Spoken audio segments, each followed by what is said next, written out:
Canada's Awkward Dance with Conscientious Objectors by Sheri Hathaway.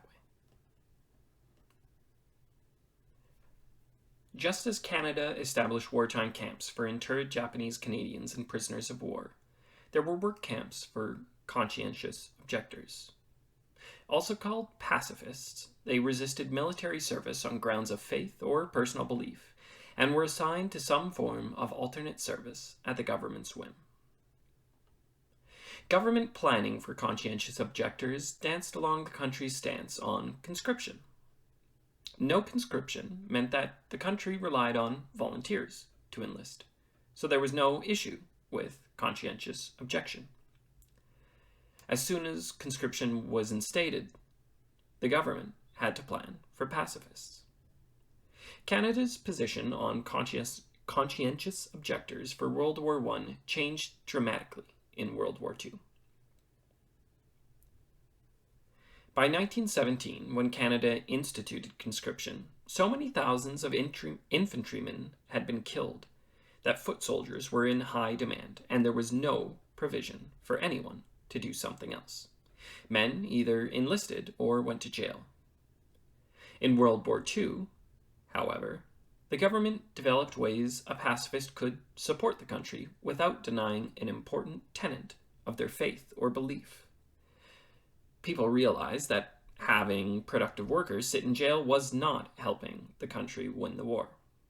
Faith groups claiming pacifist views include Mennonites, Hutterites, Quakers, Doukhobors, Jehovah's Witnesses, and Seventh-day Adventists.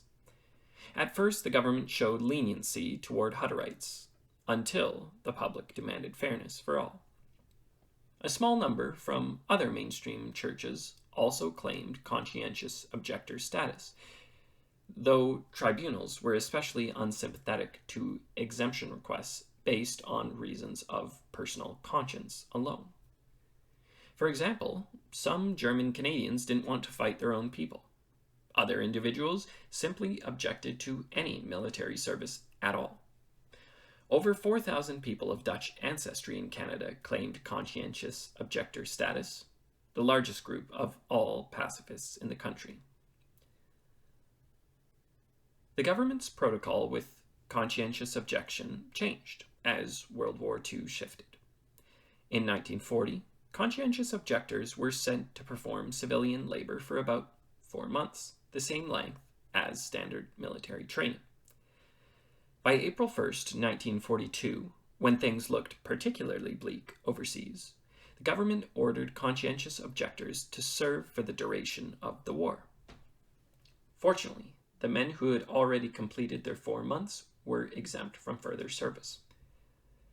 Conscientious objectors in camp found themselves trapped when this restriction altered their length of service, having changed without notice. Alternative service camps were located all over Canada.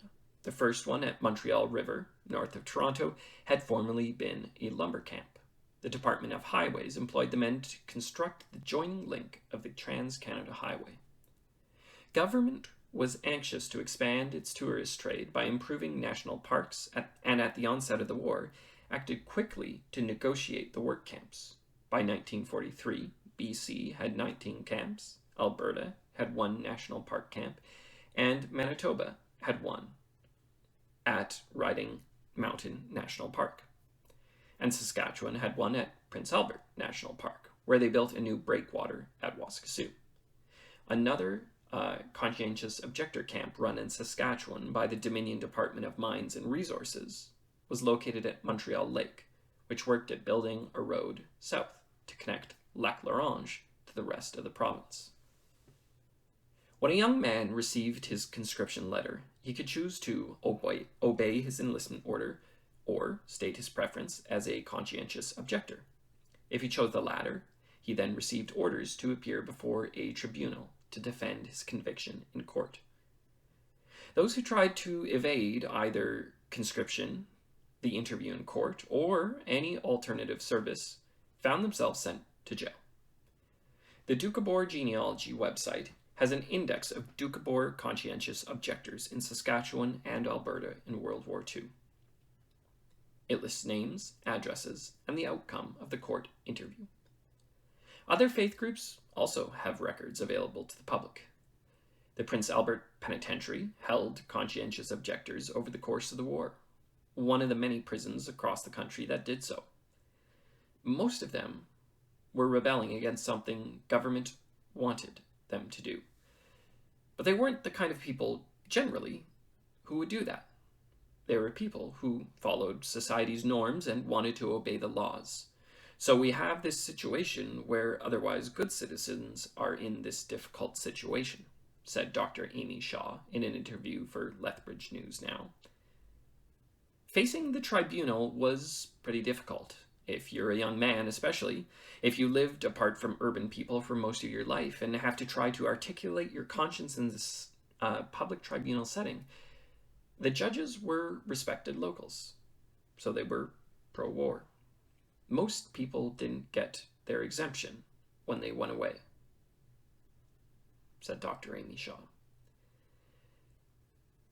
Many were convinced to accept military service against their principles. Don Regier, a conscientious objector who worked on a Saskatchewan farm, remembers his court appearance. They asked me whether I went to parties. Yeah, and whether I did some drinking. I said, a little.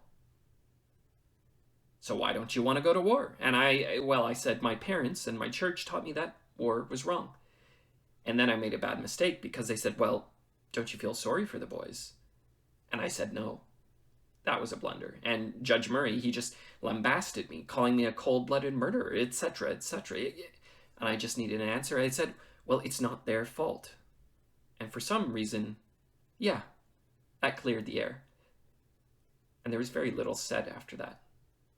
So I waited for my call, wherever they wanted to put me. If they successfully defended their beliefs in court, their orders for service didn't give them an easy escape for the grueling life a soldier serving combat endures. They often served in dangerous and arduous situations.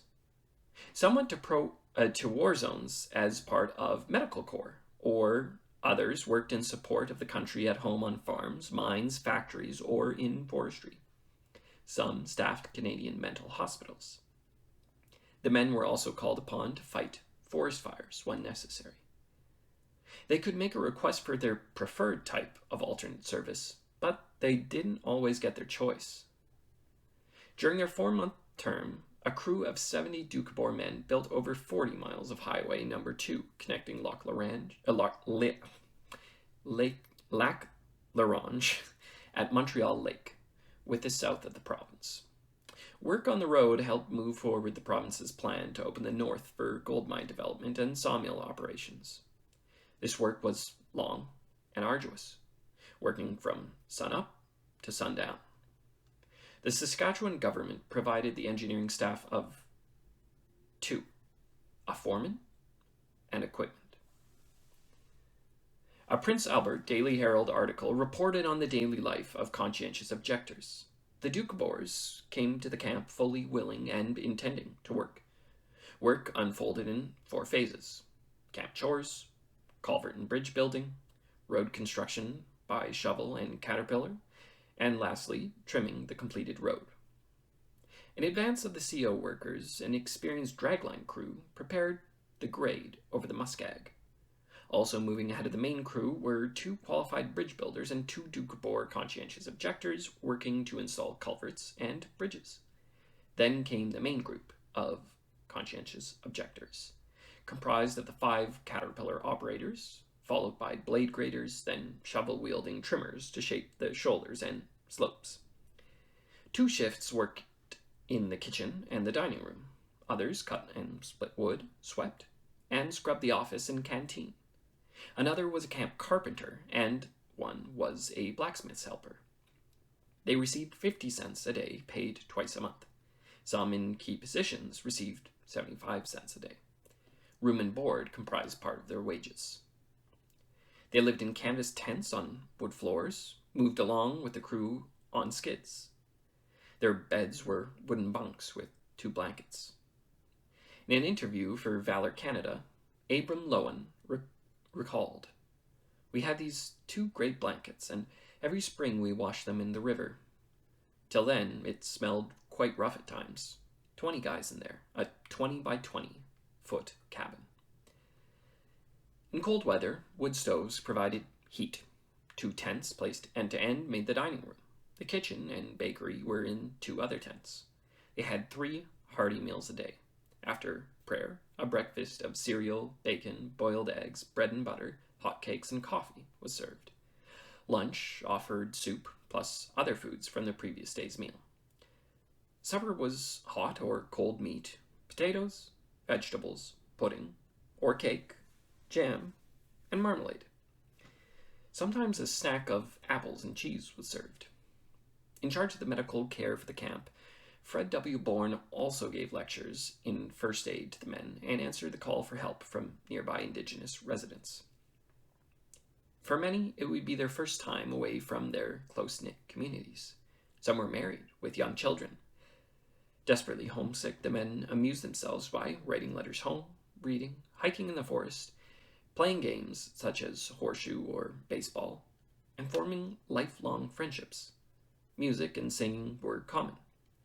During the summer, friends and relatives frequently visited, an activity that served to allay the worry among those at home as much as to provide support for the men. Conscientious objectors were caught in the crossfire of a controversial issue. Their situation brought intolerance from society around them. Residents of nearby towns saw conscientious objectors enjoying relative freedom while their sons and brothers fought overseas. They were ridiculed as cowards. They were ridiculed for not being manly enough, not following the masculine norms of the day, said Dr. Shaw. Family members also suffered persecution because of a son, brother, or husband's pacifist stand. Donald Saunders said, "My father was a pacifist, as am I, and he spent 3.5 years in the First World War in prison because of his conscientious views. While he was in prison, my mother used to visit him, and she was regularly insulted.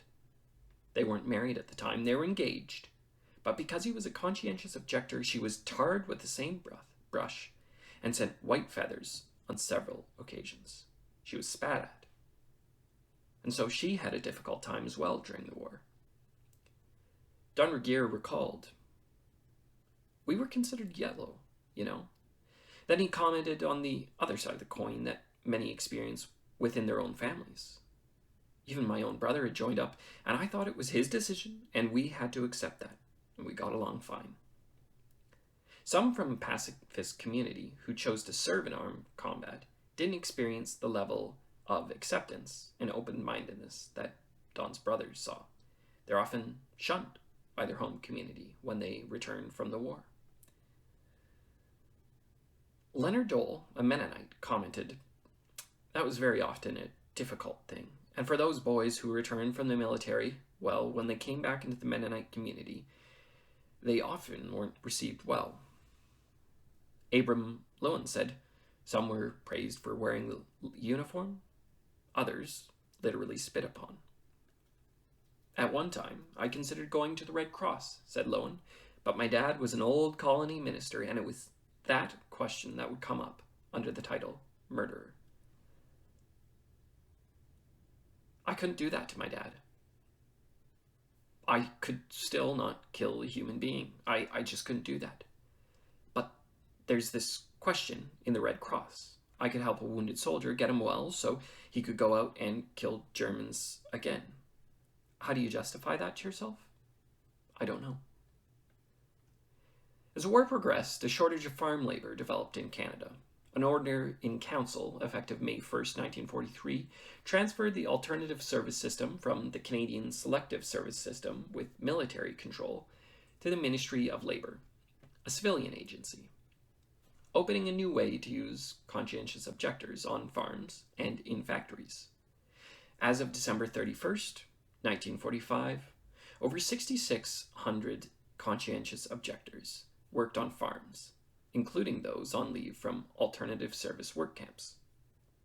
Under the new agreement, farmers paid conscientious objectors $25 per month plus room and board. The rest of their wage was turned over to the Canadian Red Cross.